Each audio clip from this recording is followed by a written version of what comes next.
만물의 근원 우리 하나님께 모두 나아갑시다. 구원의 완성이신 우리 주님께 기쁨으로 예배합시다. 기도합니다. 아버지께 참되게 예배하는 자들은 영과 진리로 예배할 때가 오나니 곧 이때라. 아버지께서는 자기에게 이렇게 예배하는 자들을 찾으시느니라. 하나님은 영이시니 예배하는 자가 영과 진리로 예배할지니라. 힘과 능력이 되시는 하나님을 사랑합니다. 주님은 저의 반석이시요 요새이시요 피할 바위시요 방패시요 구원의 뿔이 되어 지난 한 주간도 저희를 지켜주셨습니다.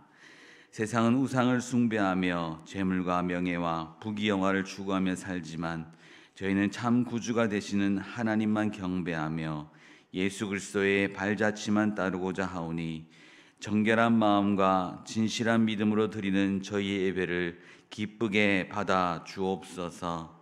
우리 주님 예수 그리스도의 이름으로 기원하옵나이다. 아멘.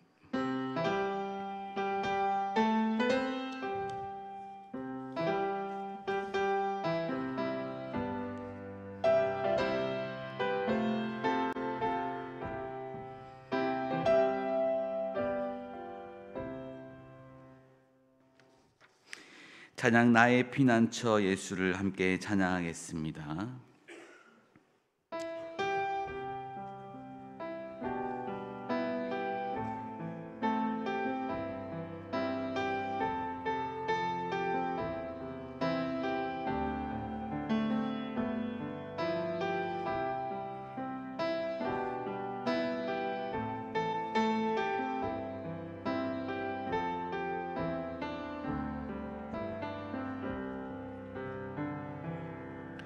나의 피난처 예수 의지해요.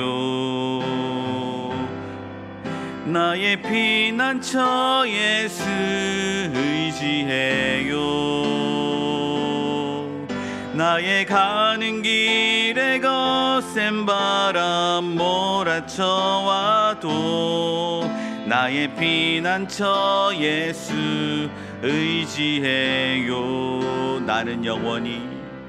나는 영원히 주님 사랑해요.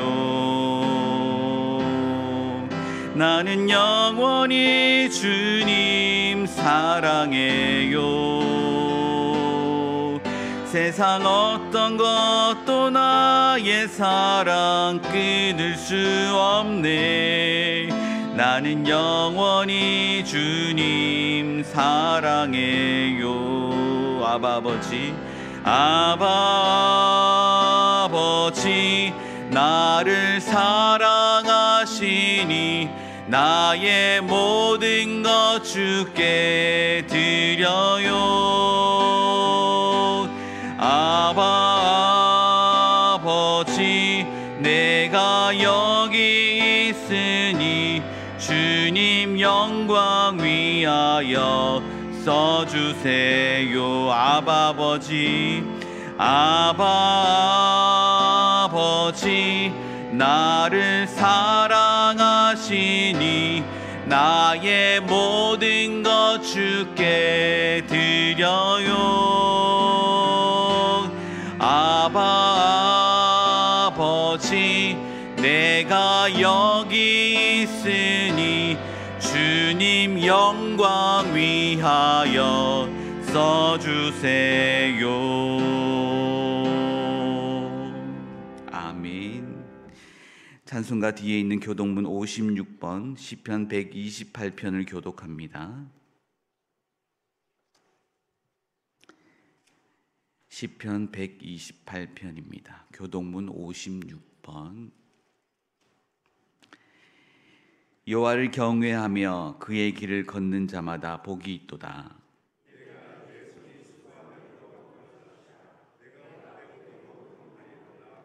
내 집 안방에 있는 내 안에는 결실한 포도나무 같으며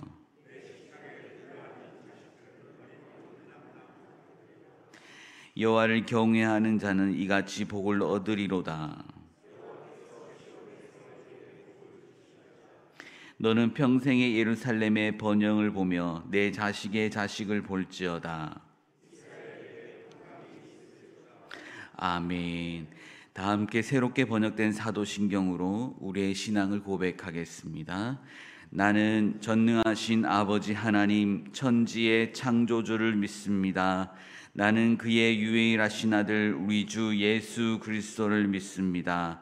그는 성령으로 잉태되어 동정녀 마리아에게서 나시고 본디오 빌라도에게 고난을 받아 십자가에 못 박혀 죽으시고 장사된 지 사흘 만에 죽은 자 가운데서 다시 살아나셨으며 하늘에 오르시어 전능하신 아버지 하나님 우편에 앉아 계시다가 거기로부터 살아있는 자와 죽은 자를 심판하러 오십니다.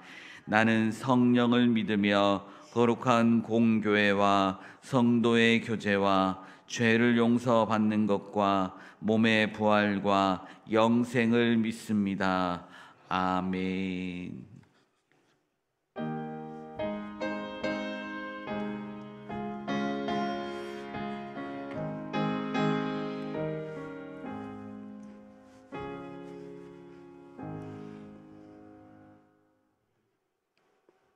다 같이 기도하시겠습니다. 사랑의 하나님 감사합니다. 우리에게 소망과 우리에게 가야 할 방향을 제시해 주시고 우리에게 그러한 행동과 마음으로 우리를 잡아주시고 우리에게 또 다른 방향으로 나아갈 길을 열어주시니 감사를 드립니다. 무르익어가는 아름다운 가을 풍경을 보면서 하나님의 섭리에 감탄하지 않을 수 없습니다. 오늘도 아벨처럼 믿음으로 하나님을 예배하게 하시고 하나님을 높이는 복된 예배가 되게 하옵소서. 믿는 자들에게 함께 하신다는 하나님의 약속 의지하며 높으신 하나님께 나아갑니다. 참 좋으신 하나님 감사합니다. 저희가 부족함에도 늘 사랑으로 감싸 주시고 복되고 복된 주일을 허락하셔 주시고 함께 예배 드릴 수 있음을 또한 감사를 드립니다. 하지만 저희들 뒤를 돌아도 보니 하나님께 항상 부족하고 지은 죄가 많습니다. 말씀대로 믿음으로 살지 못한 지난 한 주간의 죄를 용서하여 주옵소서. 지난 주간에는 광릉내 교회 부흥사경회가 있었습니다. 하나님께서 가르쳐 주신 사랑의 열매로 인하여 우리는 기쁨으로 그 열매들을 향해 달려가는가 봅니다.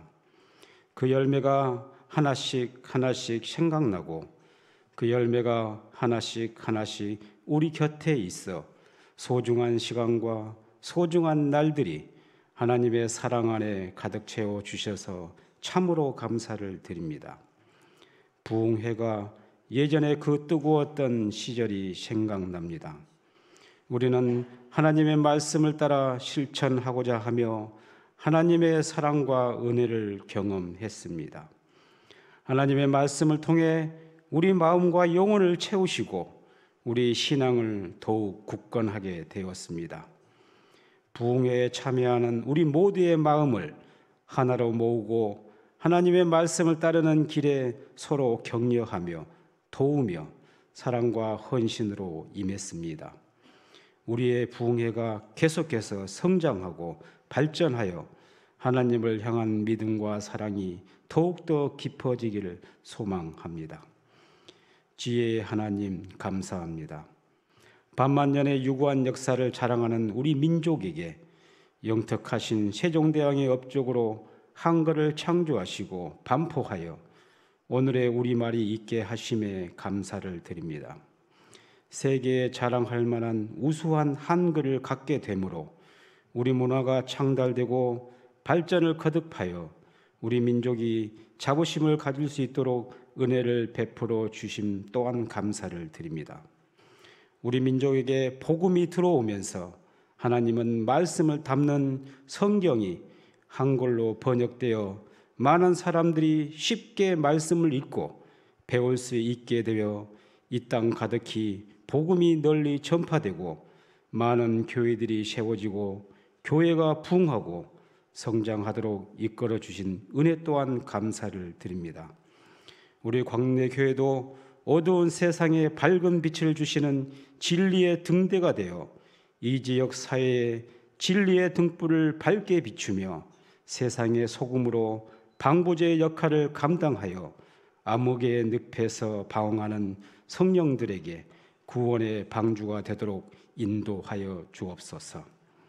118년의 역사를 자랑하는 교회 말고 진실로 현실로 하나님께서 우리 교회를 세워주셨을 때의 목적과 사용하실 인력과 세상에서의 결단과 누구나 추구할 수 없는 우리 광내교회의 역사가 다시금 변화되는 그런 선한 능력을 우리 광내교회에 내려 주옵소서.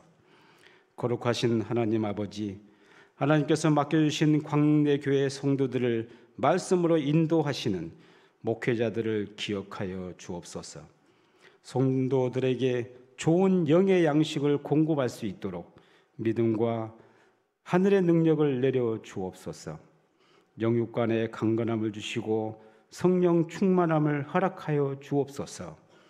말씀을 준비할 때마다, 기도할 때마다, 찬양할 때마다, 언제 어디서나 하나님의 보호하심과 인도하심이 함께하여 주옵소서. 말씀을 전하신 위임 목사님께 아무쪼록 좋은 일들만 가득하기를 소망하며 길이요 진리요 생명이신 예수 그리스도 이름으로 감사하며 기도합니다. 아멘.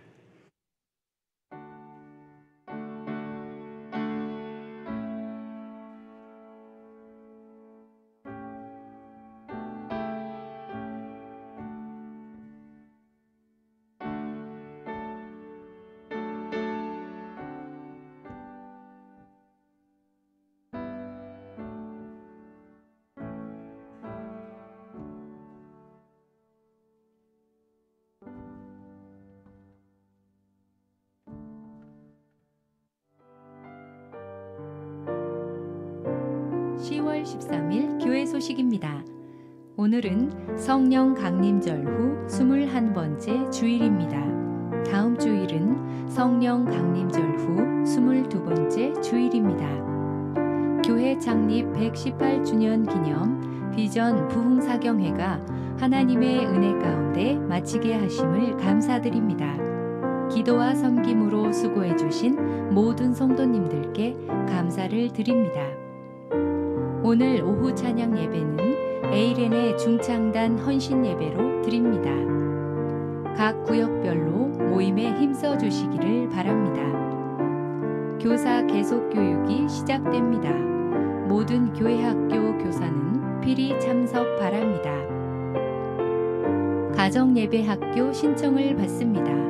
0에서 7세 자녀를 둔 양육자를 대상으로 27일 주일부터 11월 17일 주일까지 매 주일 낮 12시 40분부터 2시 30분까지 진행됩니다.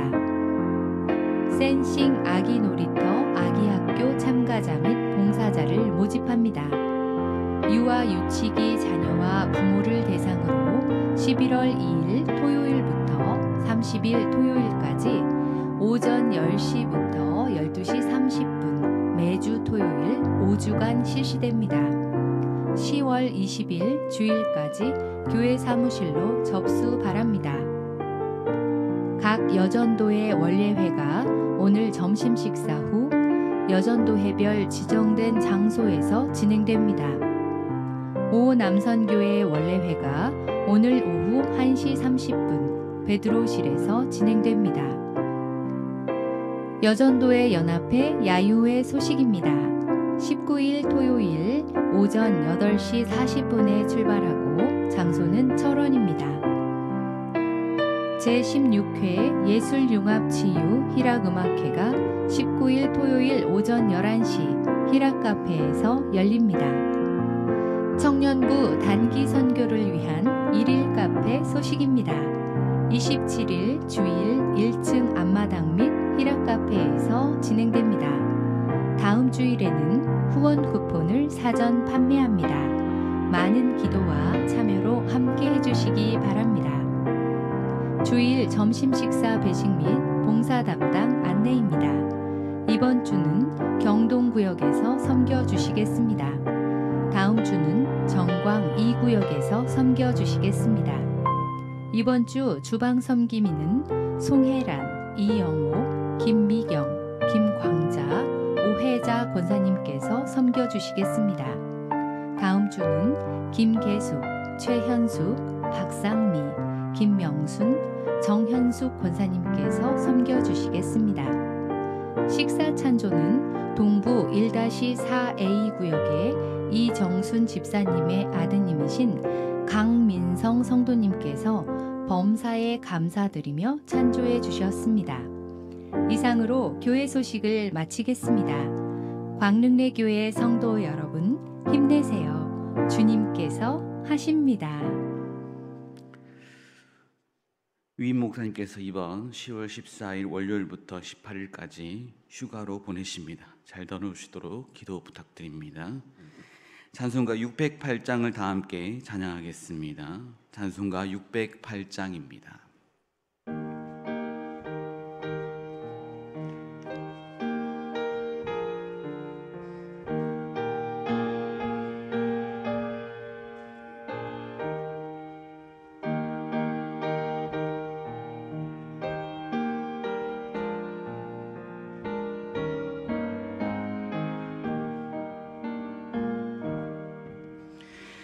후일의 생명 그칠 때 여전히 찬송 못하나 성부의 집에 깰 때에 내 기쁨 한량 없겠네.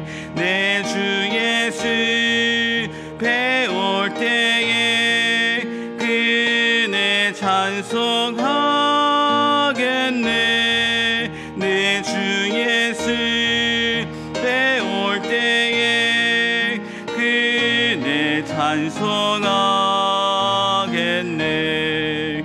무인의 장막 같은 몸 무너질 때는 모르나 정령이 내가 알기는 주 예비하신 집 있네.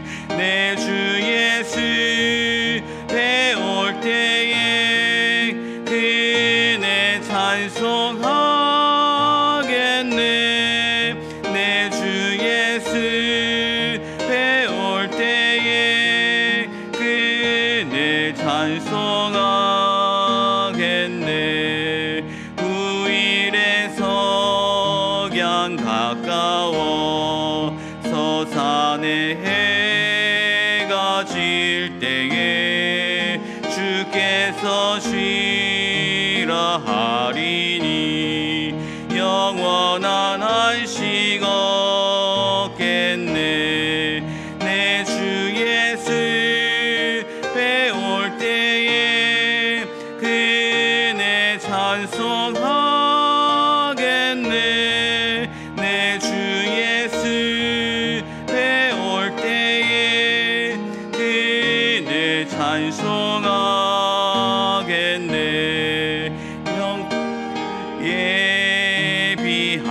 예비하면서 내 등불 밝게 켰다가 주께서 문을 여실 때 이 영혼 들어가겠네. 내 주 예수 배울 때에 그네 찬송하겠네. 내 주 예수 배울 때에 그네 찬송하겠네.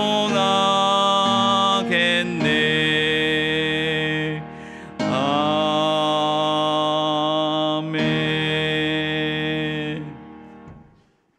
오늘 우리에게 주신 하나님의 말씀은 고린도전서 5장 12절에서 19절의 말씀입니다. 고린도전서 15장 12절에서 19절의 말씀은 신약성경 282쪽에 있습니다. 기록된 하나님의 말씀입니다. 그리스도께서 죽은 자 가운데서 다시 살아나셨다 전파되었거늘 너희 중에서 어떤 사람들은 어찌하여 죽은 자 가운데서 부활이 없다 하느냐. 만일 죽은 자의 부활이 없으면 그리스도도 다시 살아나지 못하셨으리라. 그리스도께서 만일 다시 살아나지 못하셨으면 우리가 전파하는 것도 헛것이요 또 너희 믿음도 헛것이며 또 우리가 하나님의 거짓 증인으로 발견되리니 우리가 하나님이 그리스도를 다시 살리셨다고 증언하였음이라. 만일 죽은 자가 다시 살아나는 일이 없으면 하나님이 그리스도를 다시 살리지 아니하셨으리라. 만일 죽은 자가 다시 살아나는 일이 없으면 그리스도도 다시 살아나신 일이 없었을 터이요 그리스도께서 다시 살아나신 일이 없으면 너희의 믿음도 헛되고 너희가 여전히 죄 가운데 있을 것이요 또한 그리스도 안에서 잠자는 자도 망하였으리니. 함께 읽겠습니다. 만일 그리스도 안에서 우리가 바라는 것이 다만 이 세상의 삶뿐이면 모든 사람 가운데 우리가 더욱 불쌍한 자이리라. 아멘.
감사합니다. 기도하겠습니다. 하나님 아버지 감사합니다.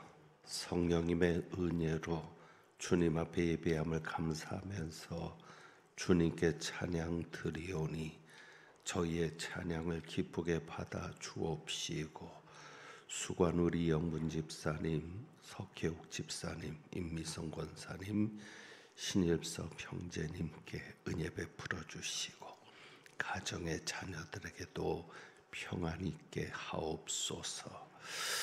이제 말씀 듣습니다. 성령님 역사하여 주옵소서. 깨닫게 하여 주시옵소서. 주님이 오실 그날을 준비하게 하옵소서. 우리 주님 예수 그리스도의 이름으로 기도하옵나이다. 아멘.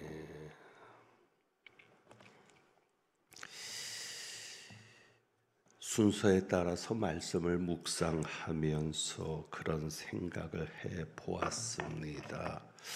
오늘 말씀의 제목입니다.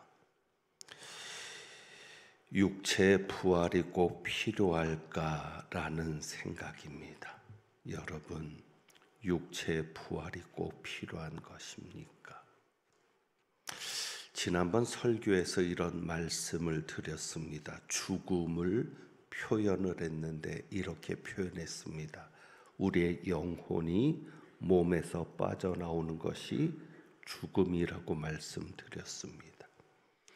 우리 몸에서 빠져나온 영혼은 그대로 바로 천국에 들어갑니다.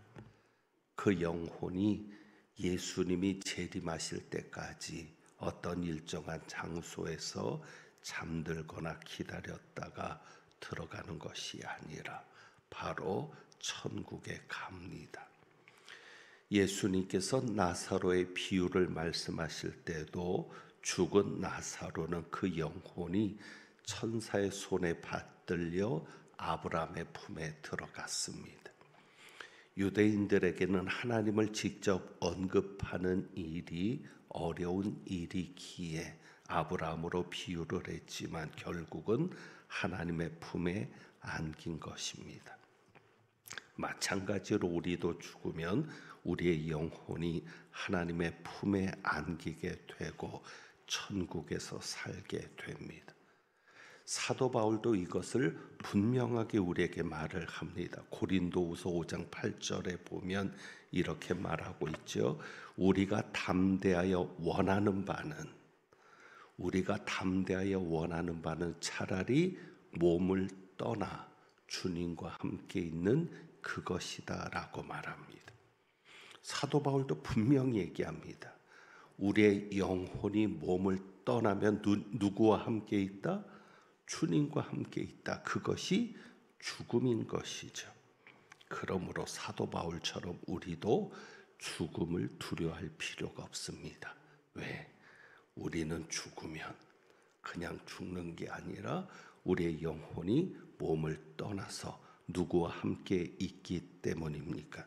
예수님과 함께 있게 되기에 우리는 죽음을 두려워하지 않습니다.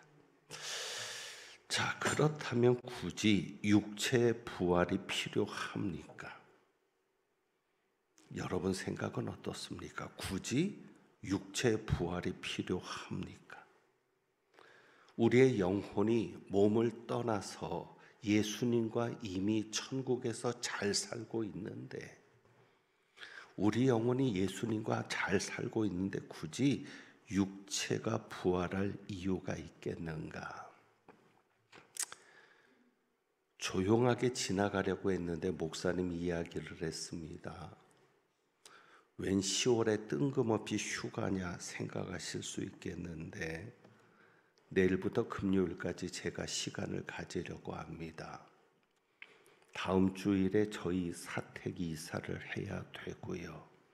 큰일을 앞두고 여러 가지 준비할 것이 많아서 아무래도 시간을 보내려 합니다. 어디 가는 것은 아니고 그저 집에 있는 겁니다.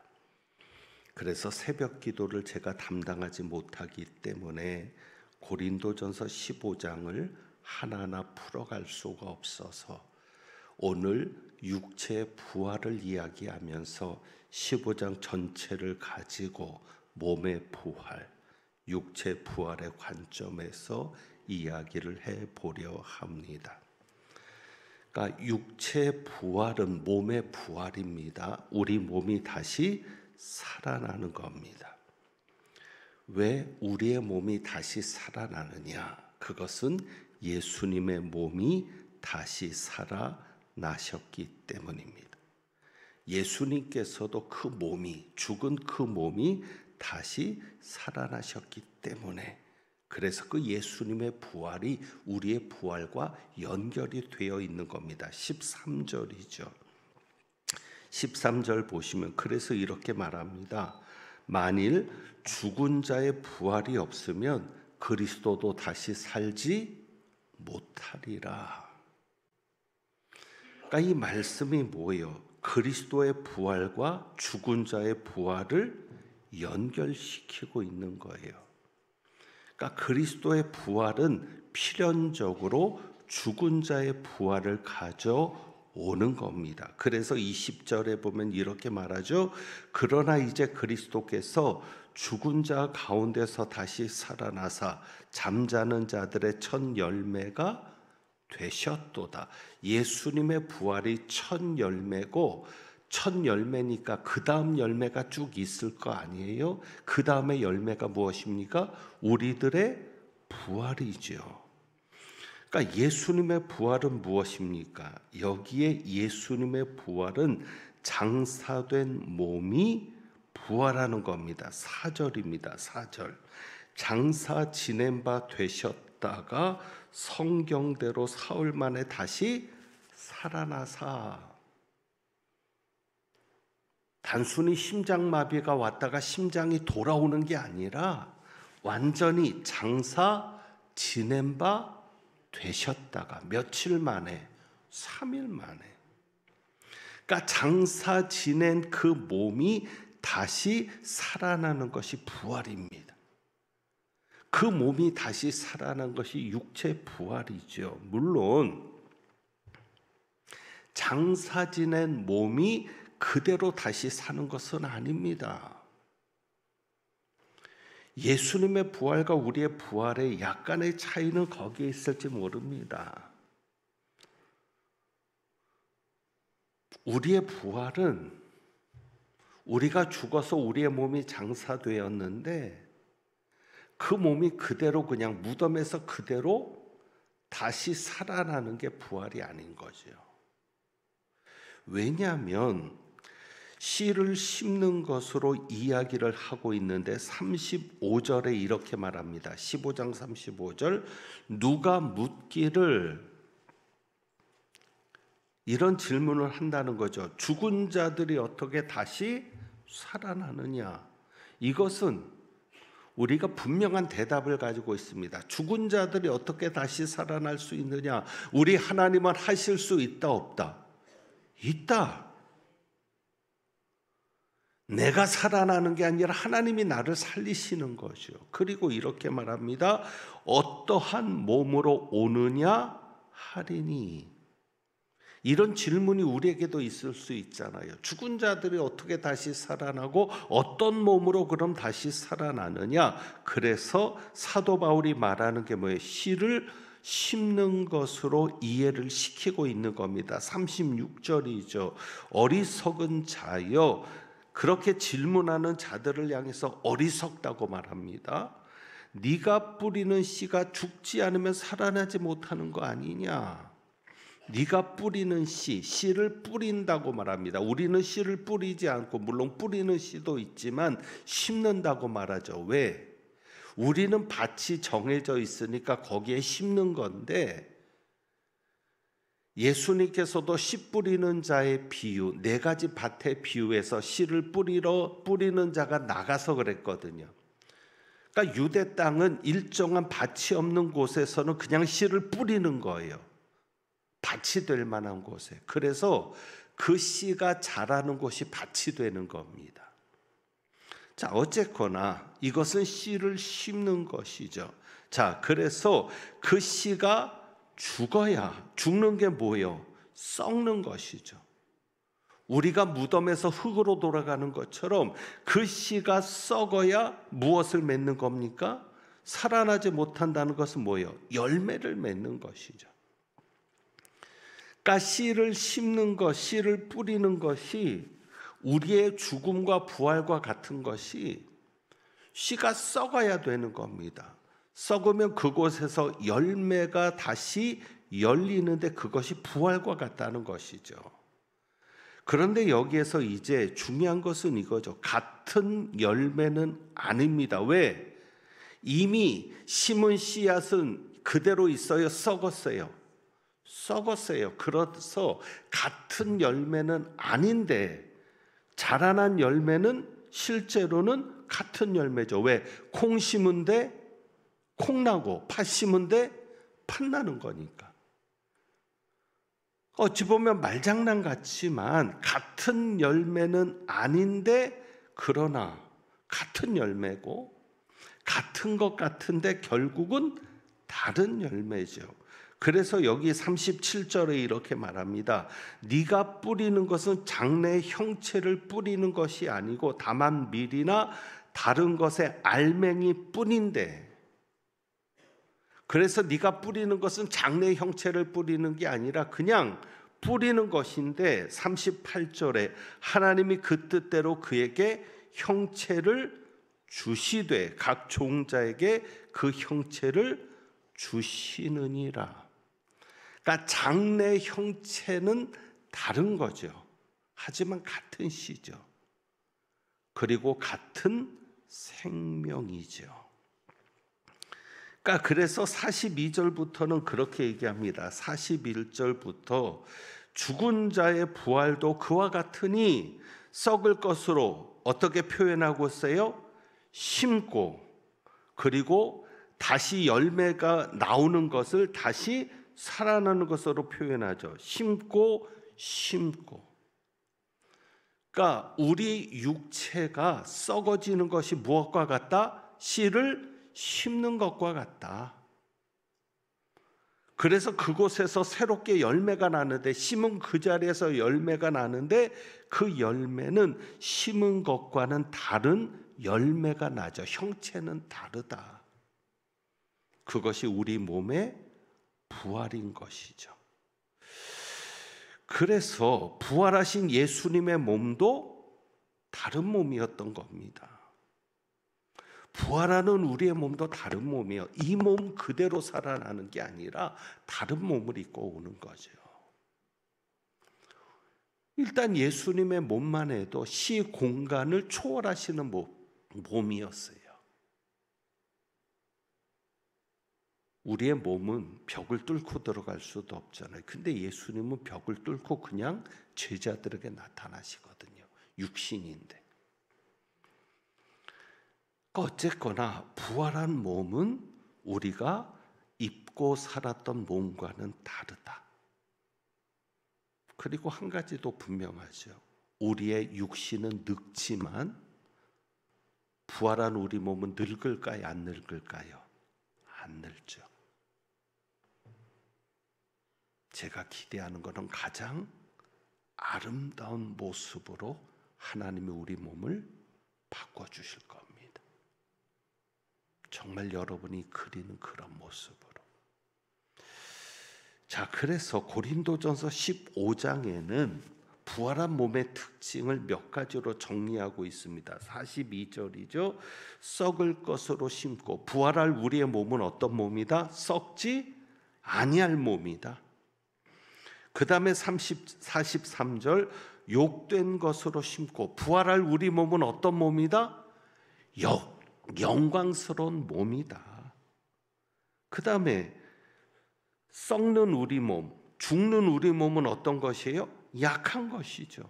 정말 약한 몸이죠. 그러나 부활한 우리 몸은 강한 몸이죠. 더 이상 고통도 아픔도 병도 없는, 늙지도 않는, 영원히 사는 그런 강한 몸, 강한 몸으로 다시 살아나는 것이죠.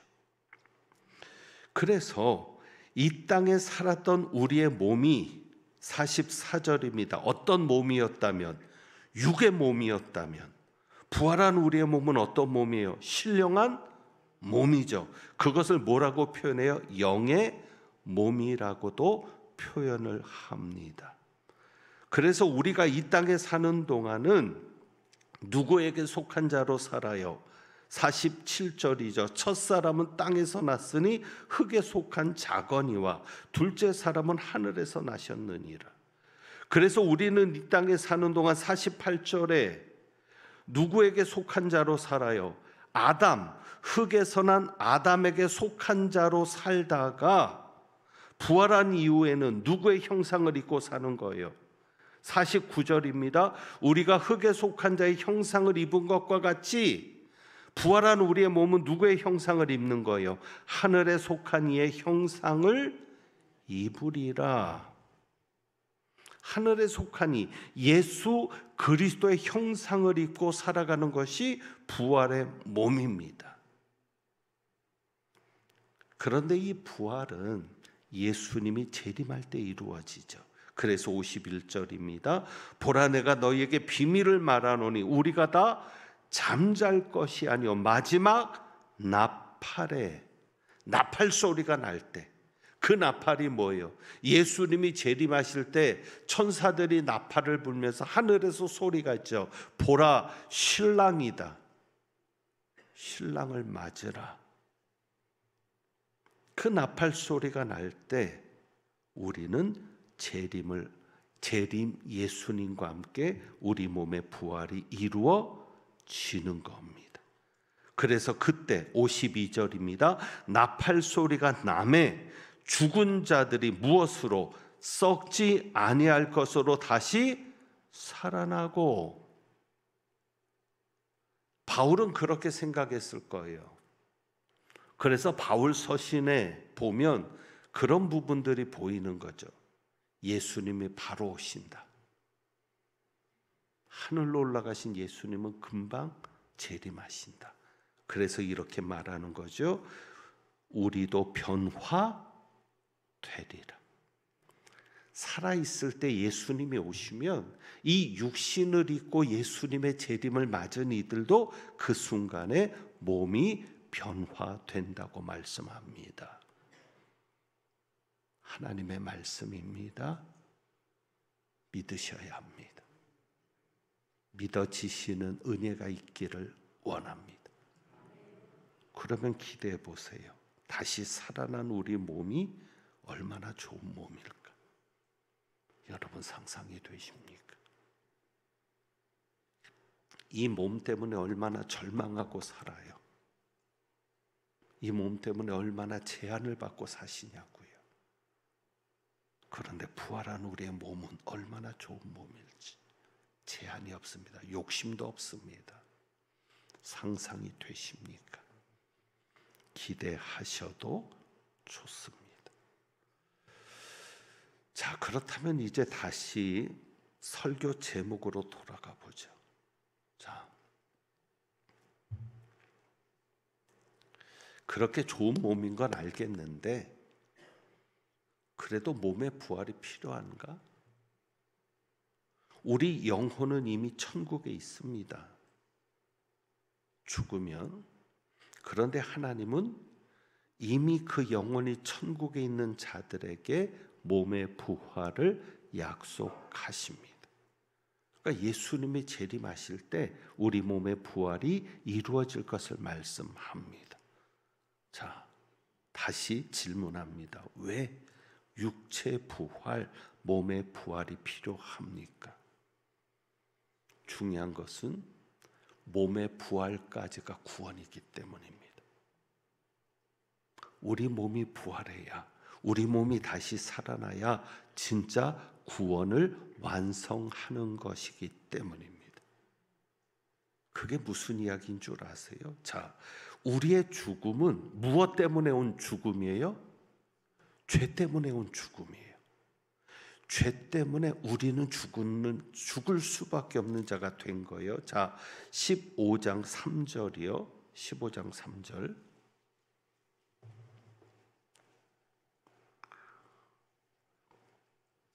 내가 받은 것을 먼저 너희에게 전하였노니 이는 성경대로 그리스도께서 우리 죄를 위하여 죽으시고 그러니까 그리스도께서 무엇을 위해 죽으셨어요? 우리의 죄를 위하여 죽으셨어요. 그래서 죄 문제가 해결이 되는 거죠.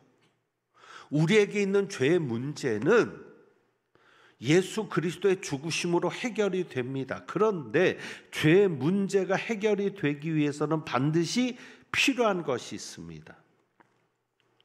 죄의 문제가 해결됐다는 것은 단순히 죄 씻음만 받은 것으로 끝나는 게 아니라 죽음의 문제도 해결돼야 되는 거죠.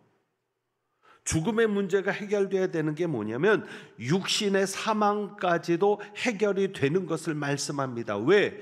로마서 6장 23절 우리가 전도할 때마다 사용하는 말씀이 있어요. 아주 중요한 말씀이죠. 죄의 삭은 사망이요. 죄 때문에 사망이 온 거예요. 이 사망은 두 가지로 보죠. 하나는 영적인 사망, 하나님과의 관계가 단절되는. 그래서 아담과 하와가 쫓겨납니다. 에덴 동산에서.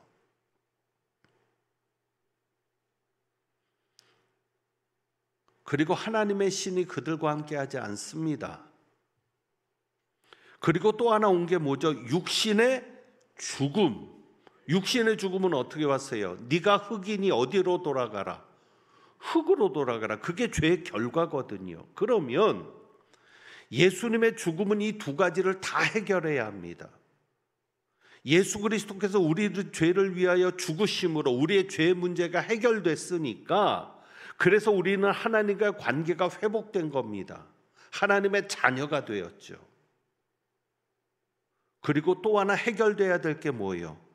흙으로 돌아가는 우리 육신의 문제. 그래서 육신의 사망까지도 해결하셔야 구원입니다. 단순히 죄만 씻는 게 아니라 이해되시죠?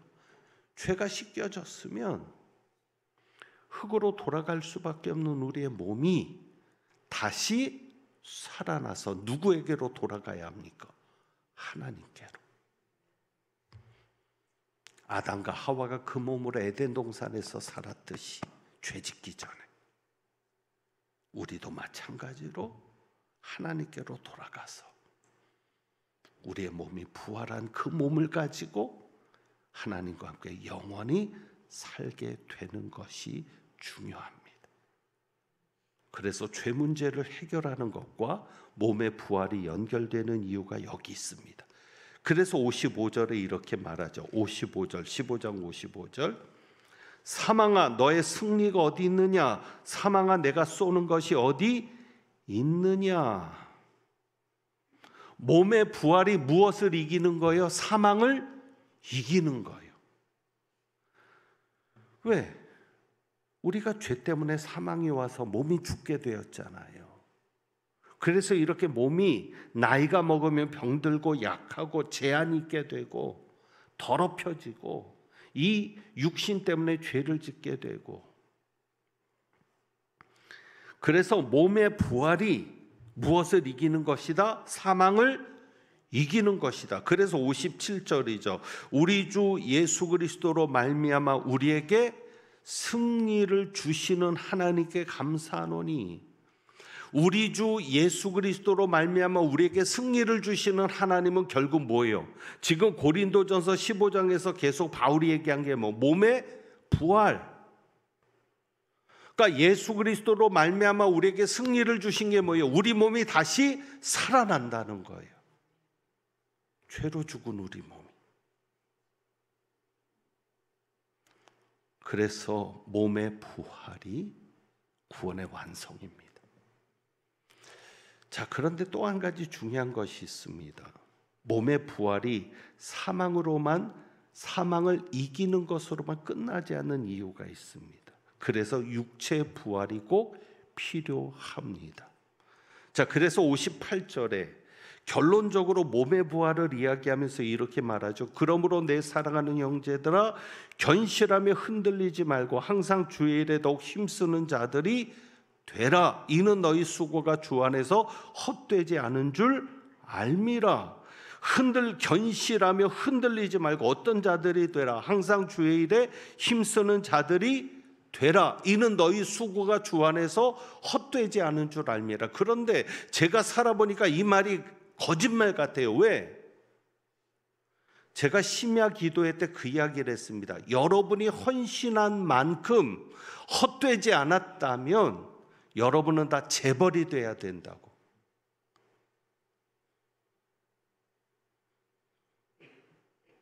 금요일 날 와서 나라와 민족과 교회를 위해서 기도하려고 애쓰는 그분들 안 피곤하겠어요? 요즘은 시대가 바뀌어서 토요일은 밤이 좋은 게 아니라 언제가 좋아? 금요일은 밤이 좋은데 그 시간에 교회 나와서 기도하거든요. 오늘도 여러분 쉬어야 되는데 예배드리라고 이런 시간부터 얼마나 수고하십니까? 부흥회 때 보니까 참석하시는 분들 보면서 얼마나 감사한지 몰라요. 나 같으면 이 부흥회 올까?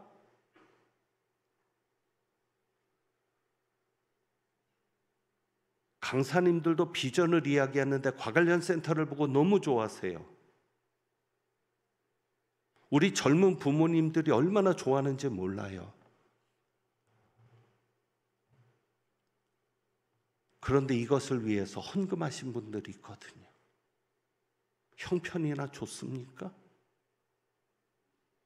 그러니까 정말 여러분들이 주 안에서 힘쓰는 것을 보면 재벌이 돼야 되거든요. 그래야 헛되지 않는다고 얘기할 수 있는데 여러분 보니까 지금까지 수고한 게 헛된 것 같은 느낌. 아니, 저만 봐도. 그러면 도대체 어디서 받느냐? 우리가 수고한 것을 어디서 받습니까? 시간이 많이 가니까 그냥 뒤에 내용들을 좀 정리를 하고 한 가지 이야기만 좀 드리죠. 토요일 날 우리 목사님들과 저와 우리 목사님들, 전도사님들 그리고 남자 집사님 두 분이 청소를 합니다. 9시에 주변에 있는 담배꽁초와 휴지를 줍습니다. 그런데 어떤 분이 그렇게 묻습니다. 더운데도 저희는 넥타이를 메고 양복을 입고 하니까 왜 그렇게 넥타이를 메고 하세요? 넥타이를 매는 이유가 있습니다. 만약에 저희가 넥타이를 매지 않고 주우면 공공근로를 하는 줄 알아요. 딱 봐도 넥타이 벗고 양복 벗으면 저도 할아버지잖아요. 아니면 재판에 의해서 사회봉사 명령을 받은 사람인 줄 알 수도 있어요. 왜? 제 인상이 험악하니까. 그러니 넥타이를 메고 양복을 입어야 이상하다 생각할 거 아니에요. 그러니까 물을 거 아니에요. 저분들 도대체 뭐야? 교회 목사래. 그래? 교회가 좋은 일도 안 해? 이해되시죠? 지금 천국에서 여기 보면요 40절 하늘에 속한 형체도 있고 땅에 속한 형체도 있는데 중요한 건 하늘에 속한 형체에게는 하늘에 속한 영광이 있는 겁니다. 그리고 41절에 해의 영광이 다르고 달의 영광이 다르고 별의 영광도 다른데 별과 별의 영광이 다르도다. 내가 어떤 옷을 입었느냐가 신분을 나타내고요. 경찰관은 경찰관 제복을 입고 경찰 일을 해야죠. 그러니까 옷이 없으면 구별이 안 되는 거죠. 영혼도 마찬가지 아닐까? 분명히 하늘에서는 각자 누리는 영광이 다르다고 하는데 해 영광이 다르고 달의 영광이 다르고 별조차도 별과 별의 영광이 다른데 그러면 여러분이 수고한 대로 영광이 다를 줄 믿습니다. 이 땅에서는 받지 못했다 할지라도 이 땅에서는 우리의 수고가 헛수고 같다 할지라도 하늘에서 누릴 영광이 다를 줄 믿습니다. 그러면 어떻게 달라집니까? 몸의 부활. 부활한 우리 몸이 천국에서 다르겠죠. 상을 많이 받을 사람과 상을 적게 받을 사람과 부끄러운 구원을 얻은 사람과는 달라야겠죠. 그래서 왜 우리의 몸의 부활이 필요합니까? 상급 때문인 겁니다. 저는 고린도전서 13장에 사도 바울이 그런 이야기를 해서 지금은 희미하게 보인다고 이야기하면서 뭐라고 얘기해요? 그때는 얼굴과 얼굴을 대하여 볼 것이고 12절이죠. 지금은 내가 부분적으로 하나 그때는 주께서 나를 아실 것 같이 내가 온전히 하리라. 이 차이일 거라고 보는 거죠. 예수님을 얼마나 더 아느냐? 더 안다는 것은 뭐예요? 부활한 몸이 얼마나 더 예수님을 닮아 있느냐. 말씀을 정리합니다. 19절 말씀, 15장 19절. 만일 그리스도 안에서 우리가 바라는 것이 다만 이 세상의 삶뿐이면 모든 사람 가운데 우리가 더욱 불쌍한 자일이라. 천국이 없다면, 상급이 없다면 주일날 어디 놀러 가지 않고 예배드리러 나오는 여러분이 제일 불쌍한 자입니다. 천국이 있습니다. 상급이 있습니다. 그래서 6장 23절 죄의 삭은 사망이고 하나님의 은사는, 하나님이 주시는 선물은 뭐예요? 그리스도 예수 우리 주 안에 있는 무엇이니라? 영생이니라. 영생이 있어요. 그래서 다시 58절 말씀을 읽고 결론을 맺습니다. 그러므로 내 사랑하는 형제들아, 견실하며 흔들리지 말고 항상 주의 일에 더욱 힘쓰는 자들이 되라. 이는 너희 수고가 주 안에서 헛되지 않은 줄 알미라. 아멘. 그래서 오늘 우리가 이 찬양 드려봅니다. 마라나타 찬양을 통해서 정말 주님이 재림하실 날을 기다리세요. 그땐 우리 몸이 다시 살아납니다. 우리 몸이 변화됩니다. 그리고 여러분의 그 섬김이 천국에서 해같이 빛날 겁니다. 우리가 그것을 가사로 인정하고 고백하고 소망하면서 정말 예수 믿으려고 애썼던 여러분들의 수고가 절대 헛되지 않을 겁니다. 그러니까 천국을 소망하면서 우리 한번 이 찬양 드려봅니다.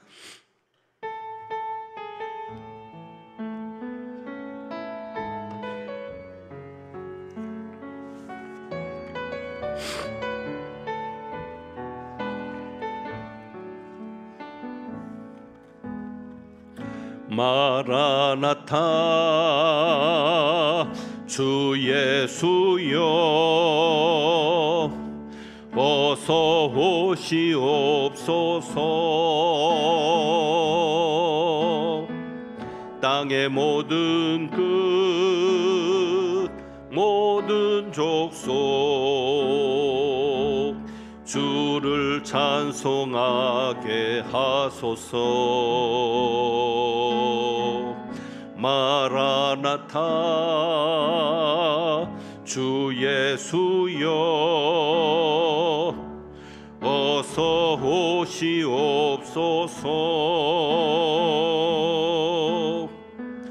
모든 열방이 주께 돌아와 춤추며 경배하게 하소서.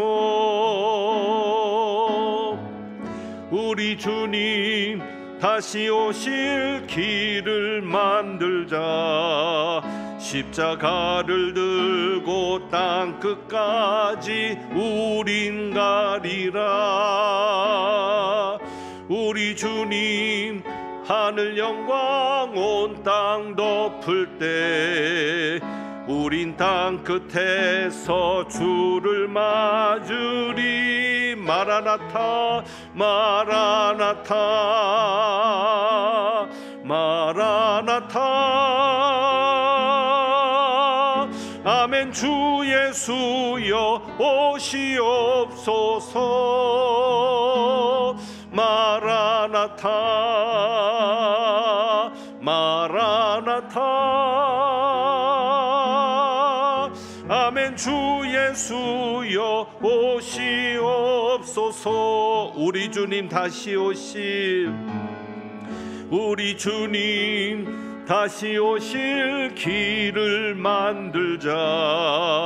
십자가를 들고 땅끝까지 우린 가리라. 우리 주님 하늘 영광 온 땅 덮을 때 우린 땅 끝에서 주를 맞으리. 아멘. 마라나타 마라나타. 아멘. 주 예수여 오시옵소서. 마라나타 마라나타. 아멘. 주 예수여 오시옵소서. 당신의 그 섬김이, 당신의 그 섬김이 전국에서 해같이 빛나리. 당신의 그 겸손이 전국에서 해같이 빛나리. 당신의 그 믿음이, 당신의 그 믿음이 전국에서 해같이 빛나리. 당신의 그 충성이 전국에서 해같이 빛나리. 주님이 기억하시면 족하리. 예수님 사랑으로 가득한 모습, 천사도 흠모하는 아름다운 그 모습 전국에서 해같이 빛나리. 당신의 그 순종이, 당신의 그 순종이 전국에서 해같이 빛나리. 당신의 그 사랑이, 당신의 그 사랑이 전국에서 해같이 빛나리. 당신의 그 찬송이, 당신의 그 찬송이 전국에서 해같이 빛나리. 당신의 그 헌신이, 아멘, 전국에서 해같이 빛나리. 주님이 기억하시면 족하리. 불타는 사명으로 가득한 모습, 천사도 흠모하는 아름다운 그 모습 전국에서 해같이 빛나리. 천국에서 해같이 빛나리. 아멘. 하나님 아버지, 이 세상이 끝이 아니라 영생이 있음을 믿습니다. 천국이 있음을 믿습니다. 그리고 그동안 저희의 수고가, 예배 드리느라 수고하고 기도하느라 수고하고 헌금하느라 수고하고 헌신하고 봉사하느라 수고하고 가정을 위해 쓰고 수고한 그 모든 수고가 천국에서 해같이 빛날 줄 믿습니다. 그 믿음 가지고 절대 주 안에서 헛되지 않을 줄 믿고 그 믿음 가지고 끝까지 주님 앞에 서는 그날까지 견디는 저희들 되게 하옵소서. 오늘도 주님 앞에 귀한 예물 드렸습니다. 아시지요?